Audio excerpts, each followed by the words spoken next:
আসসালামু আলাইকুম, স্বাগত জানাচ্ছি আরটিভির রাতের সংবাদ। আপনাদের সঙ্গে রয়েছেন নিরাফের দোল। এবার জানাবো বিস্তারিত সংবাদ। চট্টগ্রামে নির্বাচনী জনসংযোগের সময় বিএনপির প্রার্থী ও নগর বিএনপির আহ্বায়ক এরশাদুল্লাহ সহ 4 জন গুলিবিদ্ধ হয়েছেন। এ সময় সারোয়ার হোসেন বাবলা নামে একজন গুলিবিদ্ধ হয়ে চিকিৎসাধীন অবস্থায় মৃত্যুবরণ করেন। আহত এরশাদুল্লাহ চট্টগ্রামের একটি বেসরকারি হাসপাতালে চিকিৎসাধীন। চট্টগ্রাম থেকে সাইফুল মাহমুদের পাঠানো রিপোর্টে বিস্তারিত জানাচ্ছেন সাকিব আল হাসান। ত্রয়োদশ সংসদ নির্বাচনকে সামনে রেখে বিকেলে জনসংযোগে নামেন চট্টগ্রাম ৮ আসন থেকে বিএনপির মনোনীত প্রার্থী এরশাদুল্লাহ। এ সময় 4টি মোটরসাইকেলে 8 জন মুখোশধারী সন্ত্রাসী সারোয়ার বাবলাকে লক্ষ্য করে গুলি চালায়। এতে গুলিবিদ্ধ হন পাশে থাকা এরশাদুল্লাহ ও অন্যরা। পালিয়ে যাওয়ার সময় এলোপাতাড়ি গুলি ও ককটেল বিস্ফোরণ করে সন্ত্রাসীরা। নামাজ পড়ে যখন ওনারা মানুষ জনসংখ্য করতেছে, মানুষ আসতেছে, ওই মুহূর্তে ফায়ার করতেছে। একটা দোকানে লিফলেট দিতেছে এরশাদ ভাই, ওই এরশাদ ভাইয়ের পিছনে ছিল সরোয়ার। ওই অবস্থার পিছন থেকে কারা এসে হঠাৎ করে সরোয়ার ডাইরেক্ট গুলি করছে। এরশাদুল্লাহ সাহেব আসছে আমাকে দোয়ার জন্য, আপনাদের দোয়ার জন্য ওনার সালাম দিতে আছে, আবার মিটিং করবে। এরশাদুল্লাহ শঙ্কামুক্ত আছেন বলে জানান বিএনপির নির্বাহী কমিটির সদস্য হুম্মাম কাদের। এই ধরনের ঘটনা যে ঘটবে এটা আমরা কোনো সময় আশা করিনি। নির্বাচনমুখী হওয়ার পর থেকে বেশ শান্তিপূর্ণভাবেই কিন্তু ক্যাম্পেইন করা হচ্ছিল। এই ঘটনাটা ঘটেছে, এটা খুবই আনফর্চুনেট। আশা করছি যে এইরকম ঘটনা আর ঘটবে না। আলহামদুলিল্লাহ উনি ভালো আছেন, উনি সেন্সে আছেন। খুব শিগগিরই সন্ত্রাসীদের আটক করা হবে বলে জানালেন সিএমপি কমিশনার। এই ঘটনায় যে মূল কুশীলবের অনেকেই কিন্তু বর্তমানে জেলে আছে। দেশের বাইরে থেকেও ইন্ধন আসতেছে নানা রকমের। আমরা আমাদের কার্যক্রম আরও ইন্টেন্সিফাই করব এবং এই সন্ত্রাসীদেরকে আমরা অবশ্যই আইনের আওতায় নিয়ে আসব। গেল 3রা নভেম্বর চট্টগ্রাম 8 আসন থেকে এরশাদুল্লাহর নাম ঘোষণা করেন বিএনপির মহাসচিব মির্জা ফখরুল ইসলাম আলমগীর। সাকিব আল হাসান, আরটিভি। যেসব নেতারা এবার নির্বাচনে মনোনয়ন পাননি তাদের ভবিষ্যতে মূল্যায়ন করার সিদ্ধান্ত নিয়েছে বিএনপি। দলের শীর্ষ নেতারা জানিয়েছেন, ক্ষমতায় গেলে দলীয় এবং স্থানীয় সরকারের বিভিন্ন পর্যায়ে মনোনয়ন বঞ্চিত নেতাদের অগ্রাধিকার ভিত্তিতে বিবেচনা রাখা হবে। তাই দলের সিদ্ধান্ত মেনে নিয়ে বিশৃঙ্খলা না করার আহ্বান তাদের। এরপরও যদি কেউ বিশৃঙ্খলা করে তাদের কঠিন শাস্তির মুখোমুখি হতে হবে বলেও জানান দলের নীতি নির্ধারকরা। রুদ্র রফিকের রিপোর্ট। ত্রয়োদশ জাতীয় সংসদ নির্বাচনে অংশ নিতে ইতোমধ্যে 300 আসনের 236টিতে সম্ভাব্য প্রার্থী ঘোষণা করেছে বিএনপি। তালিকায় নাম নেই অনেক হেভিওয়েট ও ত্যাগী নেতাদের। এদের মধ্যে স্থায়ী কমিটির সদস্য নজরুল ইসলাম খান, বেগম সেলিমা রহমান, সিনিয়র যুগ্ম মহাসচিব রুহুল কবির রিজভির মনোনয়ন না পাওয়া নিয়ে চলছে সরব আলোচনা। তবে দলের নীতি নির্ধারকরা বলছেন, হেভিওয়েটদের মধ্যে কেউ কেউ নির্বাচনে অংশ নিতে আগ্রহী নন। ত্যাগী নেতা বলে যাদেরকে ইঙ্গিত করা হয় তাদের মধ্যে কয়েকজন নির্বাচনে চাননি, যেমন নজরুল ইসলাম খান, রুহুল কবির রিজভি, তারা মনোনয়ন চাননি, তারা নির্বাচন করতে আগ্রহী না। বিএনপির প্রাথমিক তালিকা থেকে আলোচিতদের মধ্যে আরও বাদ পড়েছেন আওয়ামী সরকারের দায়ের করা প্রায় 500 মামলার আসামি দলটির যুগ্ম মহাসচিব হাবিবুন নবী খান সোহেল, চেয়ারপারসনের উপদেষ্টা আব্দুস সালাম, মোয়াজ্জেম হোসেন আলাল, ভাইস চেয়ারম্যান আসাদুজ্জামান রিপন, শামসুজ্জামান দুদু, আন্তর্জাতিক বিষয়ক সম্পাদক নাসির উদ্দিন আহমেদ অসীম, সাবেক সংসদ সদস্য রুমিন ফারহানা। তালিকায় নাম না থাকা নেতারা ত্যাগী হলেও এলাকায় তাদের জনপ্রিয়তা যাচাই করা হয়েছে। চূড়ান্তভাবে যারা টিকিট বঞ্চিত হবেন তাদের দল আলাদাভাবে মূল্যায়ন করবে বলে জানান দলের নীতি নির্ধারকরা। যারা মনোনয়ন বঞ্চিত তাদের মূল্যায়নের জন্য আমরা এটা চিন্তা ভাবনা করছি। রাজনীতিতে কম্পিটিশন থাকবেই, তো আমি আশা করব যারা বিএনপিকে ভালোবাসেন, দলকে ভালোবাসেন, তারা দলের প্রতি অনুগত থেকে তাদের কর্মকাণ্ড চালাবেন, যাতে করে ভবিষ্যতে তাদেরকে আমরা মূল্যায়ন করতে পারি। এ ব্যাপারে তারা যেন সচেতন থাকেন। স্থায়ী কমিটির আরেক সদস্য ইকবাল হাসান মাহমুদ টুকু বলছেন, দলীয় সিদ্ধান্ত উপেক্ষা করে কেউ বিশৃঙ্খলা করলে তার বিরুদ্ধে ব্যবস্থা নেওয়া হবে। 16 বছরের যে আকাঙ্ক্ষা, 16 বছরের যে সংগ্রাম, সেই সংগ্রামটা বিশৃঙ্খলা করে নষ্ট করে দিচ্ছে না। এরা কোনো কালেই ঠিকভাবে আন্দোলন সংগ্রামে ছিল না, সেই জন্য এটা করছে। শৃঙ্খলা যদি না মানে তো ওই কর্মীদের আমার লাভটা কী হবে?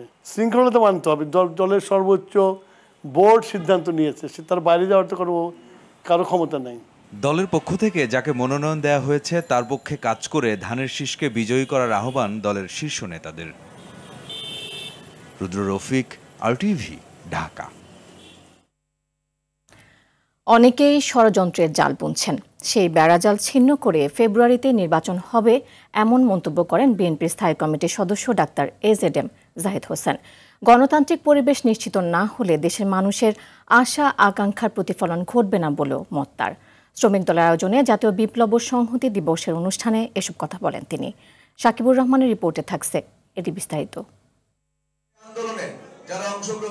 জাতীয় বিপ্লব ও সংহতি দিবস উপলক্ষে ডিপ্লোমা ইঞ্জিনিয়ার্স ইনস্টিটিউটে আলোচনা সভার আয়োজন করে শ্রমিক দল।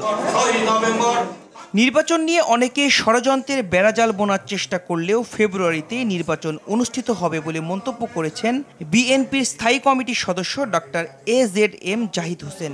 আগামী ফেব্রুয়ারির মধ্যভাগে নির্বাচন হওয়ার কথা আছে এবং আমরা আশা করি যে মধ্যভাগে ইনশাআল্লাহ নির্বাচন হবে। ষড়যন্ত্রের বেড়াজাল অনেকেই বোনার চেষ্টা করছেন, কেউ কেউ বিভিন্ন ধরনের কথা বলে দায়িত্ব এড়িয়ে যাওয়ার চেষ্টা করছেন, সেটিও সঠিক নয়। গণতান্ত্রিক পরিবেশ যদি থাকে আপনার আমার দাবি আদায় হবে, আলোচনা হবে ওভার দি টেবিল।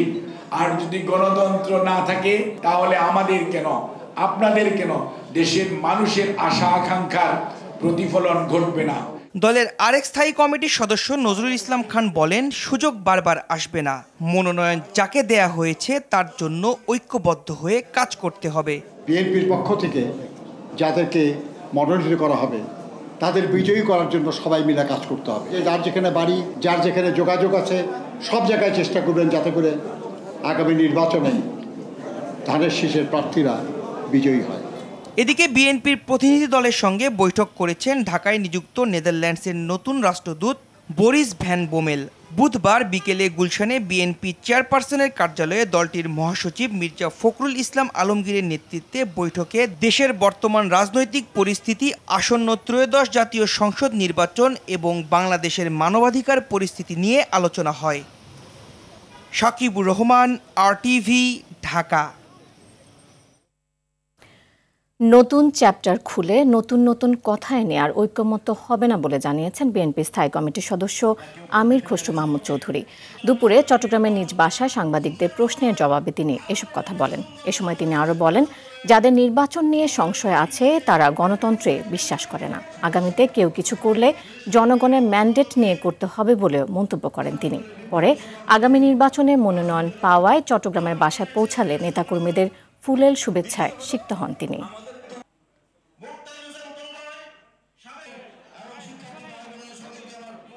তারা একটা অচল অবস্থা সৃষ্টি করতে চায়, বাংলাদেশে একটা অচল অবস্থায় সৃষ্টি করে তারা নির্বাচনকে ক্ষতিগ্রস্ত চায়, বাধাগ্রস্ত করতে চায়। এগুলো হবে, ধৈর্যহীন হবেন না, শক্ত থাকবেন, মনোবল শক্ত থাকতে হবে, মনোবল কঠিন রেখে সামনের দিকে এগিয়ে যেতে হবে। দলীয় কোন্দলে গুলি খেতে না চাইলে এনসিপির রাজনীতি করার আহ্বান জানিয়েছেন দলটির দক্ষিণাঞ্চলের মুখ্য সংগঠক হাসনাত আব্দুল্লাহ। সন্ধ্যা চট্টগ্রাম মহানগর উত্তর ও দক্ষিণ জেলা এনসিপির সমন্বয় সভায় চট্টগ্রামে বিএনপি মনোনীত প্রার্থীর গুলিবিদ্ধ হওয়ার প্রসঙ্গে তিনি এ মন্তব্য করেন। এ সময় তিনি আরও বলেন, আগামীর ভোট হবে মাফিয়া, চাঁদাবাজ ও বুলেটের বিরুদ্ধে। যারা ব্যালটের চেয়ে বুলেটকে শক্তিশালী করেছে তাদের বিচার হবে বলেও মন্তব্য করেন তিনি।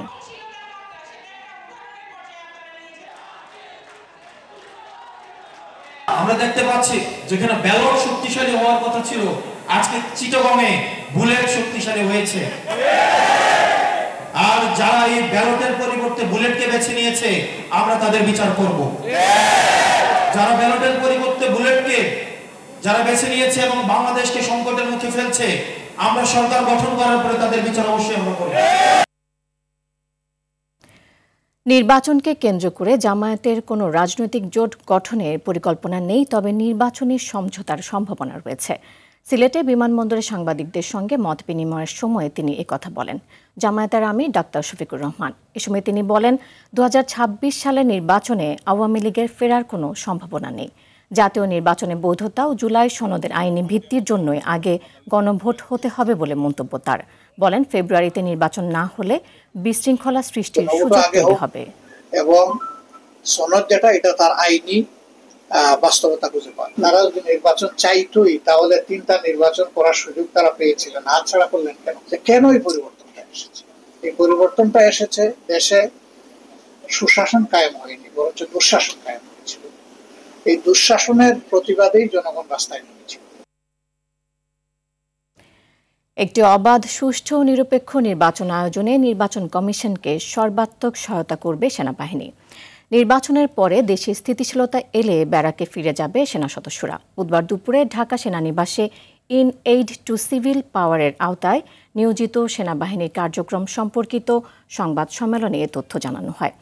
সংসদ নির্বাচনে 90,000 থেকে 1 লাখ সেনা সদস্য নিয়োজিত থাকবে এবং আসনভিত্তিক ক্যাম্প স্থাপন করা হবে বলে জানিয়েছে আইএসপিআর।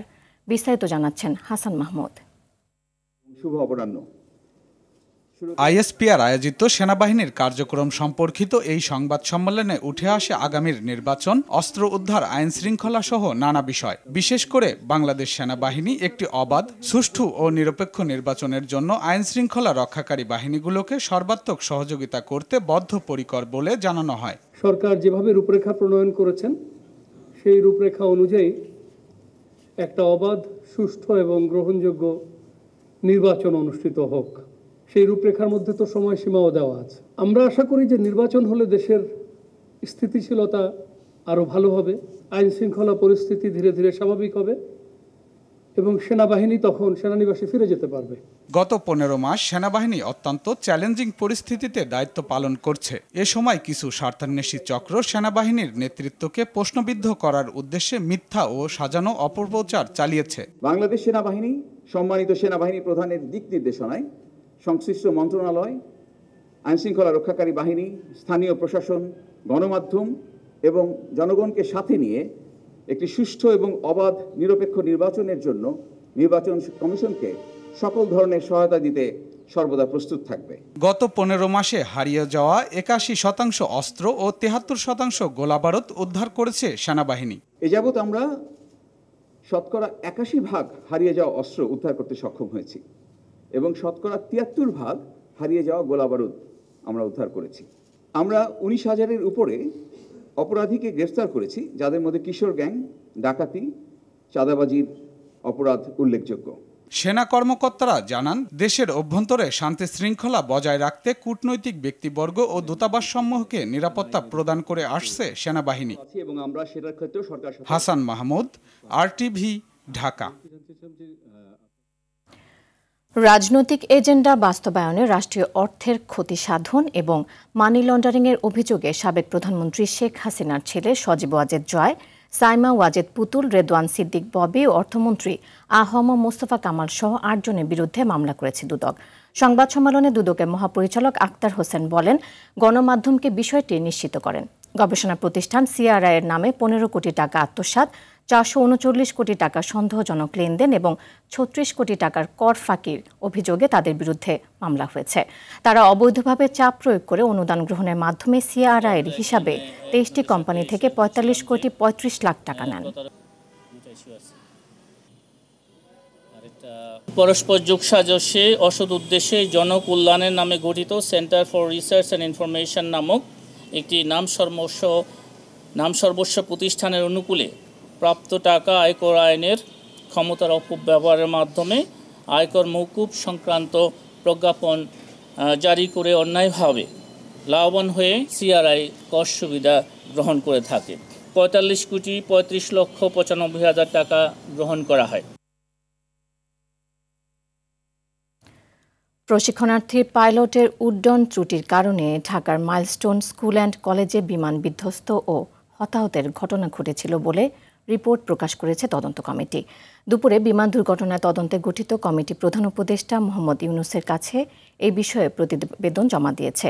ফরেন সার্ভিস একাডেমিতে সংবাদ সম্মেলনে এ তথ্য জানান প্রধান উপদেষ্টা প্রেস সচিব শফিকুল আলম। প্রেস সচিব বলেন, দুর্ঘটনার মূল কারণ ছিল পাইলটের উড্ডয়নের ত্রুটি। ট্রেনিংয়ের সময় যখন ফ্লাই করছিলেন পরিস্থিতি তার আয়ত্তের বাইরে চলে যায়। প্রতিবেদনের প্রধান সুপারিশ হল, জননিরাপত্তার স্বার্থে এখন থেকে এয়ারফোর্সের সব প্রাথমিক ট্রেনিং ঢাকার বাইরে পরিচালিত হবে।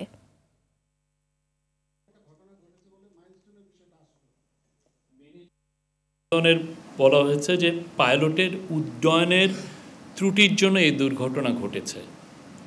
ট্রেনিংয়ের সময় উনি যখন ফ্লাই করছিলেন পরিস্থিতি তার আয়ত্তের বাইরে চলে যায়। পুরো তদন্ত কমিটি 150 জনের সাথে কথা বলেছেন, তার মধ্যে এক্সপার্ট আছেন, তার মধ্যে আই উইটনেস আছেন, তার মধ্যে ভিকটিমস আছেন। 168টা তথ্য উদ্ঘাটন করেছেন এবং তার মধ্যে তারা 33টা রিকমেন্ডেশন করেছেন। গেল 24 ঘন্টায় ডেঙ্গু আক্রান্ত হয়ে 10 জনের মৃত্যু হয়েছে। 1069 জন ডেঙ্গু রোগী হাসপাতালে ভর্তি হয়েছেন। স্বাস্থ্য অধিদপ্তরের হেলথ ইমার্জেন্সি ও কন্ট্রোল রুম থেকে পাঠানো সংবাদ বিজ্ঞপ্তিতে এ তথ্য জানানো হয়। 24 ঘন্টায় ঢাকা দক্ষিণ সিটি কর্পোরেশন এলাকায় 5 জন, উত্তর সিটি কর্পোরেশন এলাকায় 3 জন এবং খুলনা ও বরিশাল বিভাগে 1 জন করে মারা গেছেন। এদিকে একদিনে সারা দেশে 958 জন ডেঙ্গু রোগী হাসপাতাল থেকে ছাড়পত্র পেয়েছেন। এবছর এখন পর্যন্ত ডেঙ্গুতে মৃত্যু হয়েছে 302 জনের। শরিয়া ভিত্তিক 5 ব্যাংক একীভূত করে নতুন একটি ব্যাংকের আনুষ্ঠানিক ঘোষণা দিয়েছেন বাংলাদেশ ব্যাংকের governor doctor Ahsan H Mansur. আগামী 2 বছরের মধ্যে এই প্রক্রিয়া সম্পন্ন হবে বলে আশা করছেন তিনি। 5 ব্যাংকের জন্য 5 প্রশাসক সহ পরিচালনার জন্য প্রয়োজনীয় লোকবল দেবে বাংলাদেশ ব্যাংক। 35,000 কোটি টাকার মূলধনের এই ব্যাংকের অপার সম্ভাবনা রয়েছে বলেও জানান বাংলাদেশ ব্যাংকের গভর্নর। আরও জানাচ্ছেন তহিদুর রহমান। বহুল আলোচিত 5টি শরিয়া ভিত্তিক ব্যাংকের পরিচালনা এবং শরিয়া বোর্ড বিলুপ্ত ঘোষণা করেছে বাংলাদেশ ব্যাংক।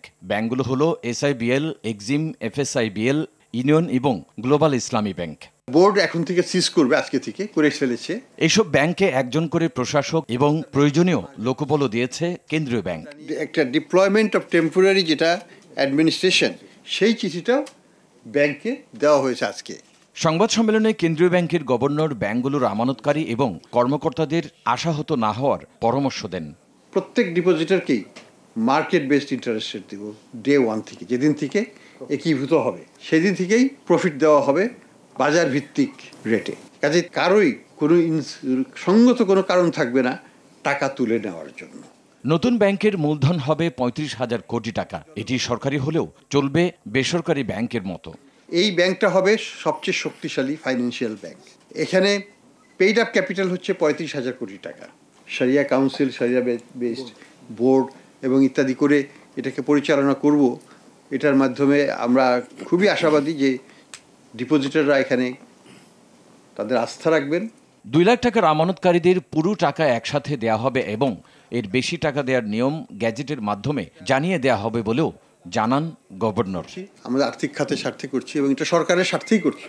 কাজে এইটার সাকসেসটা আগামী সরকারের জন্য কিন্তু একটা বিশাল পজিটিভ স্টেবিলিটি দেবে তাদেরকে। আমানতকারীদের মুনাফা বাজার মূল্যে দেয়া হবে জানিয়ে অপ্রয়োজনে টাকা না তোলার পরামর্শ দেন কেন্দ্রীয় ব্যাংকের গভর্নর। যাদের দরকার আছে তারা অবশ্যই টাকা তুলবেন। তৌহিদুর রহমান, RTV, ঢাকা। কক্সবাজার চট্টগ্রাম মহাসড়কের চকরিয়ায় চট্টগ্রামমুখী যাত্রীবাহী মার্সা বাস ও কক্সবাজারমুখী একটি মাইক্রোবাসের সংঘর্ষে 5 জন নিহত হয়েছেন। আহত হয়েছেন আরও 2 জন। সকাল 9টার দিকে চকরিয়ার ফাঁসিয়াখালী হাঁসের দিঘি সেনা ক্যাম্পের দক্ষিণে এই দুর্ঘটনা ঘটে। নিহতদের মাঝে 4 নারী ও 1 জন শিশু রয়েছে। সেনাবাহিনী ও স্থানীয়রা আহতদের উদ্ধার করে চকরিয়ার বিভিন্ন হাসপাতালে পাঠিয়েছেন। মালুমঘাট হাইওয়ে পুলিশ ফাঁড়ির ওসি মেহেদি হাসান জানান, দুর্ঘটনা কবলিত গাড়ি দুটি দুমড়ে মুচড়ে যায়। এতে ঘটনাস্থলে 2 জন নিহত ও 5 জন আহত হন। পরে আরও 3 জনকে মৃত ঘোষণা করেন চকরিয়া উপজেলা স্বাস্থ্য কমপ্লেক্সের চিকিৎসক। বিশ্ববিদ্যালয়ের শিক্ষার্থীদের AI ভিত্তিক উদ্ভাবনী ভাবনা প্রদর্শনের সুযোগ করে দিতে গ্রামীণফোন আয়োজন করেছে দেশের প্রথম জাতীয় পর্যায়ের AI আইডিয়া প্রতিযোগিতা ফিউচার মেকার্স। রাজধানীর একটি হোটেলে বুধবার অনুষ্ঠিত হয় এর গ্র্যান্ড ফাইনাল। প্রতিযোগিতার চ্যাম্পিয়ন প্রথম ও দ্বিতীয় রানার আপ দলকে পুরস্কার তুলে দেন গ্রামীণফোনের CEO Yasir Ajman, chief HR officer Syeda Tahiya Hossain, chief business officer doctor Asif Naimur Rashid এবং CIO নিরঞ্জন শ্রীনিবাস। 2025 সালের সেপ্টেম্বর থেকে শুরু হওয়া এই প্রতিযোগিতায় দেশের বিভিন্ন বিশ্ববিদ্যালয়ের শিক্ষার্থীরা অংশ নেন এবং বাস্তব সমস্যার AI নির্ভর সমাধান উপস্থাপন করেন। বিসিবিতে পদত্যাগপত্র জমা দিলেন জাতীয় দলের সিনিয়র সহকারী কোচ মোহাম্মদ সালাউদ্দিন। দুপুরে মিরপুরে বিসিবি অফিসে এসে পদত্যাগপত্র জমা দেন তিনি। 2027 পর্যন্ত চুক্তি থাকলেও ব্যক্তিগত কারণ দেখিয়ে আয়ারল্যান্ড সিরিজের পর আর কোচের দায়িত্বে না থাকার কথা জানিয়েছেন তিনি। বিসিবি সংবাদ বিজ্ঞপ্তি পাঠিয়ে বিষয়টি নিশ্চিত করেছে। তবে সালাউদ্দিনের পদত্যাগের আবেদন গ্রহণ করবে কিনা এই বিষয়টি আলোচনা করে সিদ্ধান্ত নেওয়া হবে বলে জানিয়েছে বিসিবি। পার্বত্য অঞ্চল থেকে ক্রিকেটার তুলে আনার লক্ষ্যে বড় পরিকল্পনা হাতে নিচ্ছে বিসিবি। এই অঞ্চলের ক্রিকেটের মান উন্নয়নে দরকার সঠিক অবকাঠামো। সেই লক্ষ্যে বান্দরবান জেলা স্টেডিয়াম পরিদর্শন করেছে বিসিবি পরিচালক আসিফ আকবর। বুধবার জেলা স্টেডিয়াম ও অবকাঠামো পরিদর্শন করেন এই পরিচালক। এ সময় স্থানীয় ক্রিকেটার সংগঠক ও ক্রিকেট সংশ্লিষ্টদের সঙ্গে মতবিনিময় করেন তিনি। এ সময় ক্রিকেটাররা নিজেদের চাহিদা ও সমস্যার কথা তুলে ধরেন। আসিফ আকবর বলেন, দেশের পার্বত্য অঞ্চল থেকে ক্রিকেটার উঠে আসার যথেষ্ট সম্ভাবনা রয়েছে। এই অঞ্চলে ক্রিকেটের মান উন্নয়নে এরই মধ্যে কাজ শুরু করেছে বিসিবি।